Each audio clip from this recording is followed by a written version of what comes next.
What's up Sobat Penat? Gue bawain cerita baru buat lo nih. Tapi sebelumnya, buat lu pada yang pengen ceritanya dianimasiin, ketikin aja ya. Terus kirim kemari. Ntar kalau kepilih, gue balesin lu satu-satu. Nah, tungguin aja dah. Dah, skuy nonton. Peringatan, animasi ini dibuat dengan tujuan sharing pengalaman pribadi sang pengirim cerita. Dimohon untuk menghargai cerita tanpa menyudutkan beberapa pihak. Selamat menonton. Langsung aja kali ya. Gue Bisma, anak lulusan SMK yang nasibnya berputar di sekitar ngelap meja dan ngepel lantai. Jujur aja, jadi office boy di kantor yang aslinya kadang lebih dingin dari hati mantan itu emang gak gampang. Udah dingin, banyak berdirinya pula. Pegel dah. Tapi ya gimana lagi, harus diakui, kerjaan ini yang bikin perut adik sama mama gue gak keroncongan. Kerjaan halal ini jadi sumber satu-satunya pemasukan di keluarga gue. Ngomong-ngomong soal adik gue, dia masih sekolah. Tiap pulang, pasti ceritanya nggak jauh dari tugas yang numpuk sama drama kelas yang nggak ada habisnya. Mentok-mentok sih komplain uang jajan yang katanya dikit banget. Soalnya adik gue lebih sering dibawain bekal daripada uang jajan. Maklum, biar hemat gitu. Dan kalau mama gue itu pejuang banget. Tapi semenjak bapak meninggal, dia kayak nyimpen semua beban dunia di pundaknya. Gue nggak tega nyuruh mama gue kerja, karena dulu mama sempat kerja di tempat nyuci baju. Malah ada drama dituduh ngerusak pakaian. Padahal tuh harga pakaiannya nggak seberapa. Tapi rasa sakit hatinya itu loh, luar biasa. So, biar gue aja deh yang kerja. Gue ngerti kok, kadang malam-malam dia suka nangis diam-diam di kamar, mikirin gimana caranya biar kita tetap bisa bayar kontrakan bulan depan.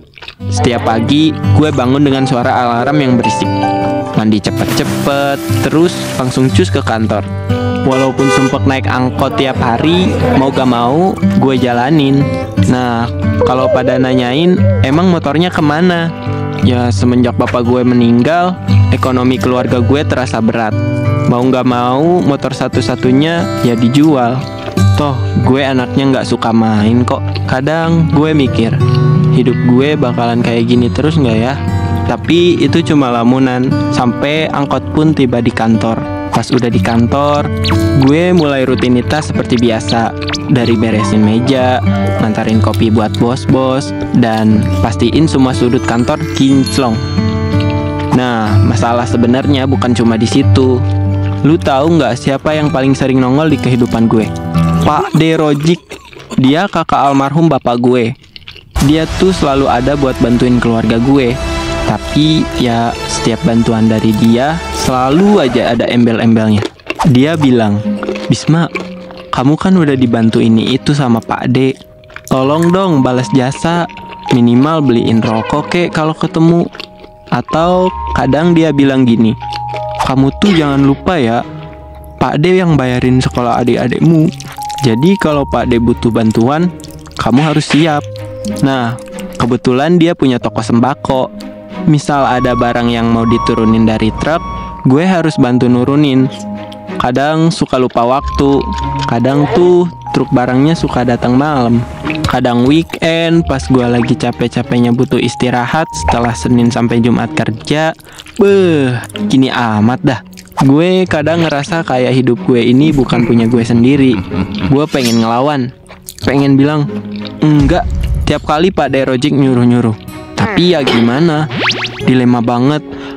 Mau nolak nanti dibilang gak tahu diuntung. Mau terima terus, gue kayak robot yang gak punya pilihan. Kalau robotnya Gundam mah keren. Lah ini robot gitu dah. Pernah ada satu kejadian yang bikin gue ngerasa gak nyaman. Satu hari Pak D. Rojik datang ke rumah dan bilang, Bisma, Pak D mau pinjam uang sedikit dong.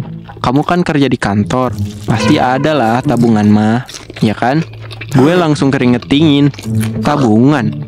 Gue aja susah payah nyisihin duit buat kebutuhan sehari-hari. Bukannya dia yang punya toko, yang duitnya lebih banyak. Heran gue. Tapi Ya gue nggak bisa bilang enggak. Gue cuma bisa bilang, iya Pak De, nanti saya coba cariin. Padahal di dalam hati gue mah merintih. Ih, dari mana duitnya? Dari mana gue harus cari uang lagi? Setiap kali gue terima bantuan dari Pak De Rojik, setiap kali itu juga hati gue tersayat. Gue ngerasa nggak ada pilihan lain selain terus-terusan nurut sama dia. Mama pernah bilang, Bisma, kita harus tetap hormat sama Pak De. Dia yang udah banyak bantuin kita. Iya, gue paham. Tapi sampai kapan gue harus begini? Ada malam-malam dimana gue nggak bisa tidur, mikirin hidup gue yang kayak terjebak di lingkaran utang budi ini. Gue jadi mikir, kapan ya gue bisa merdeka? Kapan gue bisa bilang sama Pak De Rojik, terima kasih, tapi cukup, gue mau mandiri. Kemudian satu titik balik terjadi. Gue lagi di kantor beres-beres seperti biasa. Gue dipanggil ke ruangan HR. Katanya kontrak gue nggak diperpanjang. Jeleb! Rasanya kepala gue kelelengan, napas susah, dan stres dadakan. Gue dapat pesangon, dan kebetulan waktu itu mau lebaran. Jadi gue dapat THR. Ketika semua orang happy dapat THR, gue malah sedih. Mau gimana nih nasib gue ke depannya? Seketika gue kepikiran, apa buka usaha aja ya? Kenapa nggak dicoba? Mungkin ini kesempatan buat gue mandiri. Toh gue punya kapabilitas lebih dari sekedar saat ini. Tapi di saat-saat terendah gue, Pak De Rojik datang lagi dengan setumpuk permintaan. Bisma, kamu tolong antar Pak De ya ke dokter. Terus besok tolong bantuin angkat barang-barang di rumah ya. Gue diem, tapi gue masih lakuin permintaannya. Abis itu gue bilang sama mama, Mak, aku mau coba buka warung kecil-kecilan di depan kontrakan. Aku udah gak bisa terus-terusan ngandelin Pak De Rojik.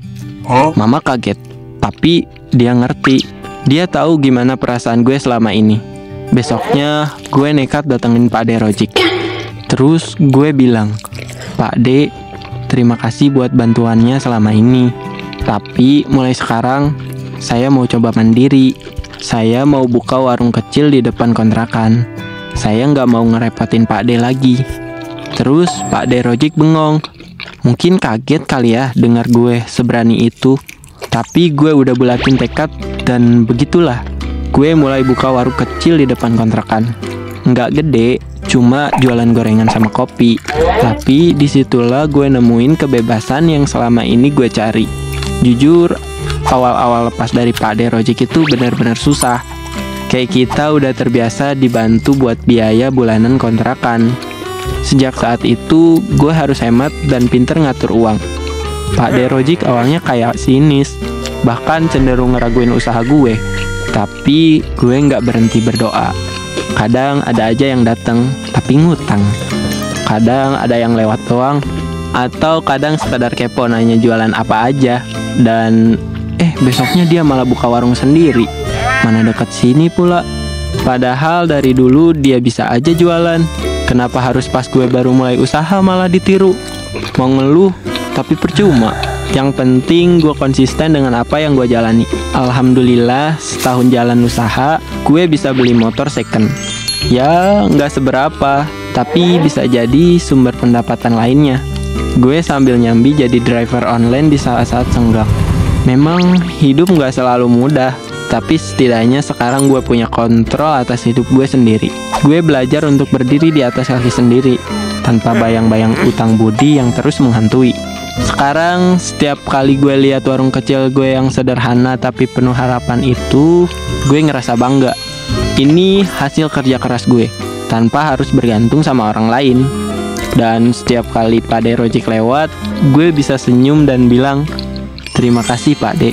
Sekarang biar saya yang jalanin hidup saya sendiri. Sampai sini akhir cerita gue. Buat kalian yang sedang berusaha, tetap semangat dan pantang menyerah ya. Sekian dari gue. Dah. Gimana ceritanya? Suka nggak?